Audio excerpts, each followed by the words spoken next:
বিজয় দিবসে উৎসব নয়, ভারতীয় আধিপত্যবাদের বিরুদ্ধে প্রতিরোধের ডাক দিয়ে র্যালির ঘোষণা দিয়ে এসেছে ইনকিলাব মঞ্চ থেকে। বিকেলে তাদের ডাকে কেন্দ্রীয় শহীদ মিনারে প্রতিরোধ সমাবেশে যোগ দেন বিভিন্ন রাজনৈতিক দলের নেতাকর্মীরা। অন্তর্বর্তী সরকারের বিরুদ্ধে জুলাই আন্দোলনকারীদের নিরাপত্তা দিতে ব্যর্থতার অভিযোগ আনেন তারা। একই সাথে ফ্যাসিবাদের ষড়যন্ত্র রুখে দেওয়ার দৃঢ় প্রত্যয়ও জানান তারা।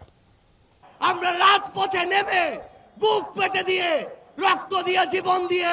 ইনকিলাব মঞ্চের মুখপাত্র ও ঢাকা ৮ আসনের সম্ভাব্য প্রার্থী শরীফ ওসমান হাদিকে হত্যাচেষ্টার প্রতিবাদে শহীদ মিনারে সর্বদলীয় প্রতিরোধ সমাবেশ। বিকেল ৩টায় কেন্দ্রীয় শহীদ মিনারে উপস্থিত হন এনসিপি, জামায়াতে ইসলামী, গণ অধিকার পরিষদ, এবি পার্টি সহ জুলাই সপক্ষের রাজনৈতিক সাংস্কৃতিক সংগঠনের নেতারা। ভারত অর্থ দিয়ে, তাদেরকে অস্ত্র দিয়ে ওসমান হাদির উপর হামলা ভারতে আশ্রিত ফ্যাসিস্টদের কাজ উল্লেখ করে বক্তারা আবারও ডাক দেন জাতীয় ঐক্যের। হাদিকে হত্যাচেষ্টা বিচ্ছিন্ন ঘটনা এমন বক্তব্যের বিরোধিতা করে সিইসির পদত্যাগ দাবি করেন কেউ কেউ। খুনি হাসিনা, নিষিদ্ধ আওয়ামী লীগ, যুবলীগ, তাদের রাজনীতি করার অধিকার নেই, তারা সন্ত্রাসী গোষ্ঠী। যারা বাংলাদেশকে একটি করদ রাজ্য বানাতে চায়, এই বাংলাদেশ আর কখনোই ভারতের দাদাগিরি মানবে না।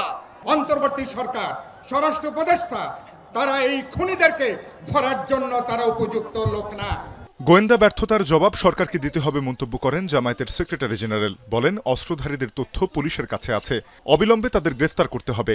সদ্য সাবেক উপদেষ্টা মাহফুজ আলম বলেন, যারা ভারত ও ভিনদেশীদের স্বার্থ রক্ষা করবে তাদের নিরাপদে থাকতে দেয়া হবে না।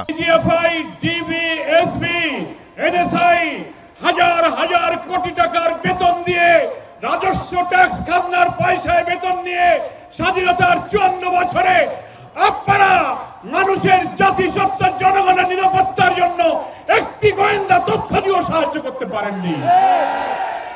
তা না হলে তার উপর আক্রমণের 2-3 দিন আগের থেকে সে বলছে আমার জীবনের নিরাপত্তা নেই, আমি নিরাপত্তাহীনতায় ভুগছি।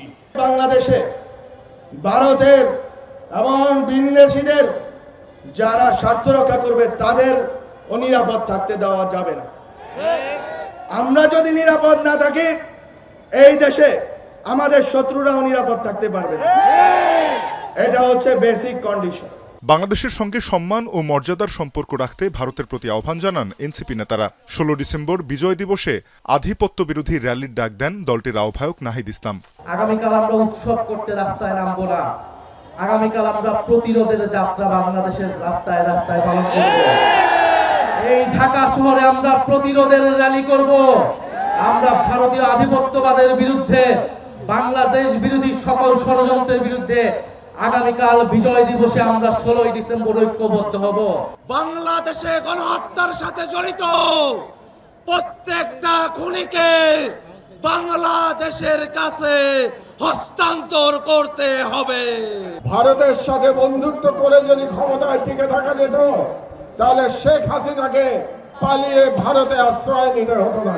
25 ডিসেম্বরের মধ্যে শেখ হাসিনা সহ হাদির হত্যাচেষ্টাকারীদের বাংলাদেশে পাঠাতে আলটিমেটাম দেন আমার দেশ পত্রিকার সম্পাদক মাহমুদুর রহমান। অন্যথায় ভারতের প্রতিটি প্রতিষ্ঠানের বিরুদ্ধে প্রতিরোধ ও বাংলাদেশে কর্মরত ভারতীয়দের ওয়ার্ক পারমিট বাতিলের হুঁশিয়ারিও দেন তিনি। সর্বদলীয় প্রতিরোধ সমাবেশ থেকে তানজিম শাফিন, যমুনা নিউজ, ঢাকা।